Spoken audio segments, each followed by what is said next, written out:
వినూత్న ఆవిష్కరణలతో విద్యార్థులకు వినూత్న రీతిలో విద్యా బోధన చేస్తూ బెస్ట్ నేషనల్ టీచర్ అవార్డును అందుకోనున్నారు. మిషన్ 100లో భాగంగా అనేక ఇన్నోవేషన్ కార్యక్రమాలకు శ్రీకారం చుడుతూ విద్యార్థులను భాగస్వాములను చేస్తున్నానని వారు తెలిపారు. నా మొట్టమొదటి నియామకం పెద్దపల్లి జిల్లా హనుమంతునిపేటలో జరిగింది. డిఎస్సి 2001 ద్వారా నేను ఫస్ట్ అపాయింట్మెంట్గా హనుమంతునిపేట పెద్దపల్లి మండలం లోపల నేను నియామకం కావడం జరిగింది. సో 2012లో స్కూల్ అసిస్టెంట్ ఫిజికల్ సైన్స్గా పదోన్నతి పొంది 2022వ సంవత్సరం లోపల ప్రస్తుతం పనిచేస్తున్నటువంటి పాఠశాలకు బదిలీపై రావడం జరిగింది. నేను మొట్టమొదటిసారిగా ఒక శాస్త్రవేత్తగా నా యొక్క కెరియర్ని కొనసాగించాలని అనుకున్నాను.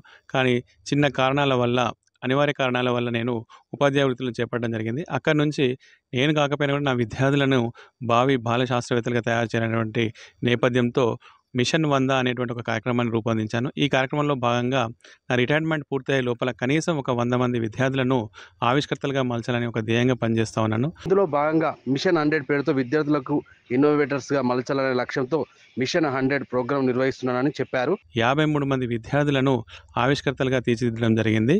ఇందులో 16 మంది విద్యార్థులు జాతీయ స్థాయి, 8 మంది విద్యార్థులు అంతర్జాతీయ స్థాయి లోపల బంగారు పథకాలు గెలుచుకోవడం జరిగింది. 30 మందికి పైగా విద్యార్థులు రాష్ట్ర స్థాయి లోపల వివిధ వైజ్ఞానిక ప్రదర్శన లోపల అవార్డు గెలుపొందడం జరిగింది. ఇది ఒక సమిష్టి విజయము, ఉమ్మడి విజయము. ఈ యొక్క పురస్కారం నా యొక్క బాధ్యతను మరింత పెంచిందని చెప్పేసి నేను అనుకుంటా ఉన్నాను. సేవలకు గుర్తించి 2017 లోపల జిల్లా విద్యాశాఖ పెద్దపల్లి వారు జిల్లా అత్యుత్తమ అవార్డు పురస్కారం ఇవ్వడం జరిగింది. అలానే 2020వ సంవత్సరం లోపల రాష్ట్ర ప్రభుత్వం వారు నాకు రాష్ట్ర ఉత్తమ ఉపాధ్యాయ అవార్డు కూడా బహుకరించడం జరిగింది. పిల్లలకు నేను ఇస్తున్నటువంటి అవిశ్రాంతమైనటువంటి సేవలను గుర్తించి నేడు కేంద్ర ప్రభుత్వం వారు ఈ పురస్కారాన్ని ఇచ్చి గౌరవించడం నాకు చాలా సంతోషంగాను ఆనందంగాను ఉంది. సాధారణంగా పిల్లలు తమ పరిసరాల్లో అందుబాటులో ఉన్నటువంటి పరికరాలతో సమీకరించి చేసుకొని వాటితోని సైన్స్ బోధనకు సులభంగా మనం బోధించడం కోసం ఉపకరణాలు తయారు చేయించడం జరిగింది.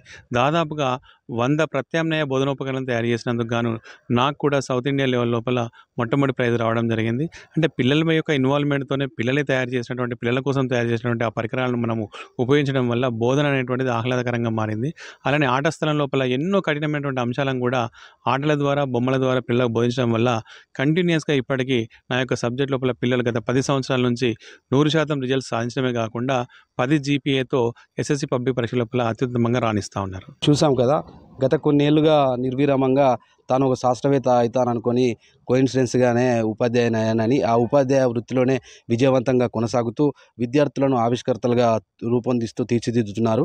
అయితే ఈ తరుణంలో తాను అనుకున్న విధంగానే ప్రయోగాలు చేసుకుంటూ వినూత్నమైన కార్యక్రమాలకు కూడా శ్రీకారం చుడుతూ విద్యార్థులకు రొటీన్ విద్యా బోధనలు విధానంలోనే కాకుండా అనేక ఆవిష్కరణలు, ప్రయోగాత్మకమైన అంశాలను దృష్టిలో ఉంచుకొని విద్యార్థులకు ఫిజిక్స్ పాఠాలను సైతం బోధిస్తున్నానని, ఈ నేపథ్యంలో బెస్ట్ టీచర్ అవార్డు రావడం చాలా సంతోషంగా ఉందని, ఈ అవార్డు, ఈ ప్రశంసా పత్రాలు తన బాధ్యతను మరింత పెంచాయని ఉపాధ్యాయులు సంపత్ కుమార్ చెప్తున్న పరిస్థితి.